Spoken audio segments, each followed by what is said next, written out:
Journalist Susan Berman was a Los Angeles writer and the daughter of mob figure David Berman. She was known for reporting on organized crime and for her long, complicated friendship with Robert Durst. Durst, the reclusive heir to the New York real estate dynasty known as the Durst family, became a central figure in suspicions dating back to the 1982 disappearance of his wife, Kathy Durst. On December 24, 2000, Berman was found shot dead in her Benedict Canyon home in Los Angeles, a macabre, bloody scene that shocked colleagues. The initial investigation by the Los Angeles Police Department, LAPD, produced no arrests, and the inquiry eventually stalled into a cold case. Within months, investigators reopened the files and began to see Susan Berman not just as a murdered friend, but as a potential key witness in the January 31, 1982 disappearance of Kathleen McCormick Durst in Westchester County, New York. Berman was one of the few people close to Robert Durst who knew details about his marriage and his movements. Durst's decades-long pattern of vanishing, using false identities, and moving between New York, California, and Texas made him elusive to police and irresistible to reporters. Subscribe. Maybe it'll finally crack the case. His 2001 arrest in Galveston, Texas, in the killing of Morris Black, during which he admitted dismembering Black's corpse, produced grotesque headlines and led to a 2003 murder trial that ended in acquittal, only deepening suspicion. Berman's bloody death on December 24, 2000 was now looked at as a possible silencing, and momentum for a renewed inquiry began to build. In 2014, attention began to build, and it exploded when HBO's six-part documentary, The Jinx, The Life and Deaths of Robert Durst, aired in February and March 2015. The series included archival interviews and a bathroom recording in which Durst mutters, "What the hell did I do? Killed them all, of course."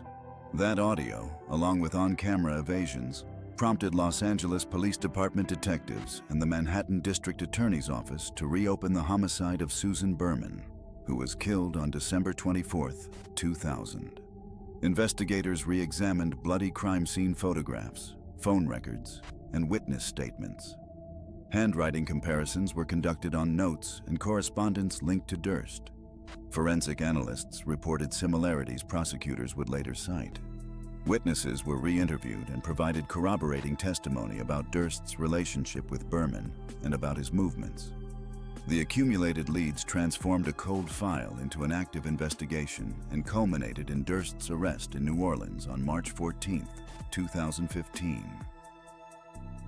After HBO's The Jinx aired, investigators obtained search and arrest warrants from Los Angeles prosecutors and federal authorities and began combing the evidence with a clinical, almost gruesome focus.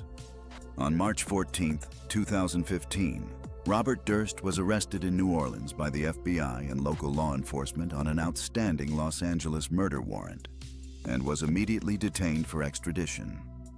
Back in Los Angeles, prosecutors methodically assembled a stark mosaic of material evidence. Crime scene photographs from Benedict Canyon, Susan Berman's bloody death scene notes, phone and travel records, handwriting comparisons, and the bathroom recording captured in the HBO documentary. At the same time, they lined up witnesses who could establish motive and opportunity.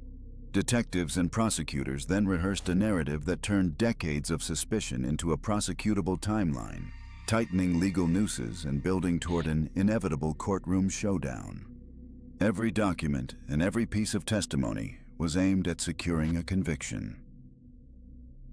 On September 17, 2021, a Los Angeles jury convicted Robert Durst of first-degree murder for the cold-blooded killing of journalist Susan Berman, ending decades of suspicion. After weeks of grisly testimony, crime scene photographs, and the damning HBO bathroom recording, the verdict landed like a gavel strike. Final. Prosecutors secured a life sentence, turning long-running allegations into concrete punishment and ending Durst's years of elusive freedom. That courtroom climax closed a macabre chapter and pushed the story toward bigger questions about justice, legacy, and closure for the victims. After the verdict, renewed investigative reporting and the documentary, The jinx shattered decades of silence, bringing cold, blood-stained files like Susan Berman's murder case into the public and legal spotlight. That media-driven probe sparked ethical debates about reporting tactics while revealing how Durst's wealth and privilege had helped shield him for years. Berman's family and people connected to Kathy McCormick Durst found some closure, but grim questions about Kathy's 1982 disappearance and other alleged crimes still linger.